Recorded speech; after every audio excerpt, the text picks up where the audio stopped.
شہزادہ ارطغرل عثمانی خلافت کا آخری شہزادہ اور ولی عہد تھا۔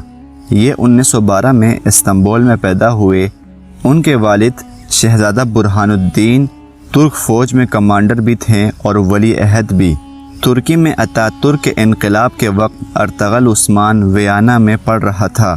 خلافت کے خاتمے کا اعلان ہوا اور شاہی خاندان کو 1922 میں بچوں سمیت جلا وطن کر دیا گیا۔ شہزادہ ارطغرل آسٹریا میں پھنس گئے۔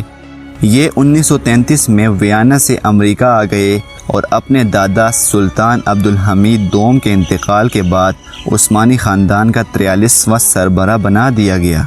ناظرین، اس ویڈیو میں آگے بڑھنے سے پہلے اپنے نئے آنے والے ساتھیوں سے گزارش ہے کہ وہ ہمارے اس چینل کو سبسکرائب کر دیں، بیل آئیکن پریس کر دیں۔ عثمانی خاندان در بدر ہو چکا تھا اور غریب بھی۔ ارطغرل عثمان بھی ان حالات کا شکار تھے۔ یہ مائن انجینئر تھے، کینیڈین کمپنی میں کام کرتے تھے اور نیو یارک میں درمیانے درجے کے ریسٹورنٹ کے اوپر 2 کمروں کے فلیٹ میں رہتے تھے۔ زندگی اسرت کا شکار تھی، لیکن یہ اس کے باوجود خود کو عثمانی خلافت کا آخری چشم و چراغ سمجھتے تھے۔ اس نے اپنے رہائش گاہ کی دیواروں پر خلافت عثمانیہ کا نقشہ لگا رکھا تھا۔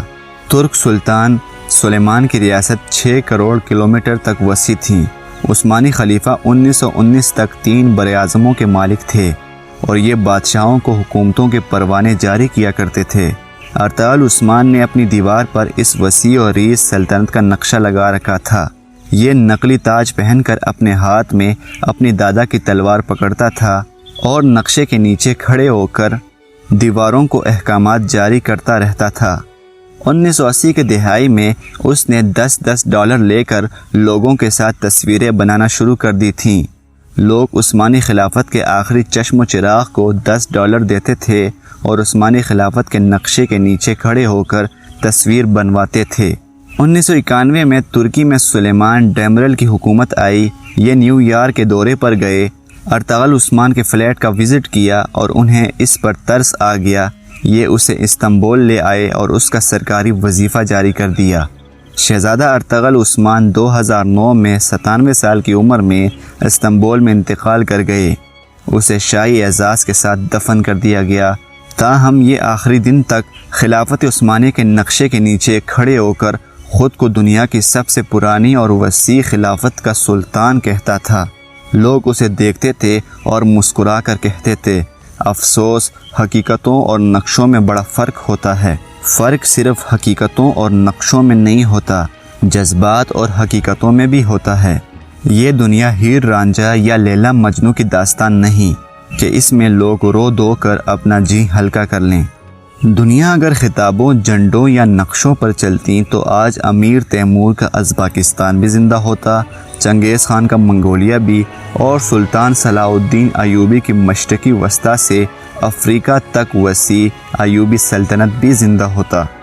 یہ ساری ریاستیں اپنی نقشوں سمیت تاریخ کے قبرستان میں دفن ہو چکی ہیں۔ یہ دنیا حقیقتوں کی دنیا ہے اور اس دنیا میں سب کچھ آج ہوتا ہے اور آج طاقت کا نام ہے، اور طاقت کو کسی نقشے، کسی جھنڈے اور کسی ترانے کی ضرورت نہیں ہوتی۔ کمزور صرف نقشے بدلتے رہ جاتے ہیں جبکہ طاقتور انہیں روند کر آگے نکل چلے جاتے ہیں۔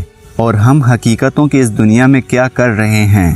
ہم نے کل مقبوضہ کشمیر کو پاکستان کے نقشے میں شامل کر کے خوشی کے شادیانے بجانا شروع کر دیے ہیں۔ ہم اسے اپنی عظیم کامیابی اور غزوہ ہند قرار دے رہے ہیں۔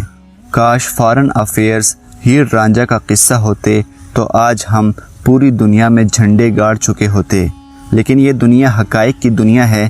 اس میں سلطان ایوبی کے بعد ایوبی سلطنت بھی ایوبی نہیں رہتی، وہ بھی اپنے نقشوں کے ساتھ زمین کا پیوند بن جاتی ہیں۔ ہم نہ جانے کس کو بیوقوف بنا رہے ہیں، ہم کس کو دھوکہ دے رہے ہیں۔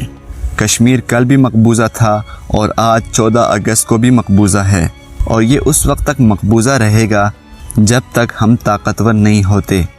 ناظرین، اب تک کے لیے اتنا ہی۔ مزید ایسی معلوماتی ویڈیوز کے لیے ہمارے اس چینل پر وزٹ کرتے رہا کریں۔ شکریہ۔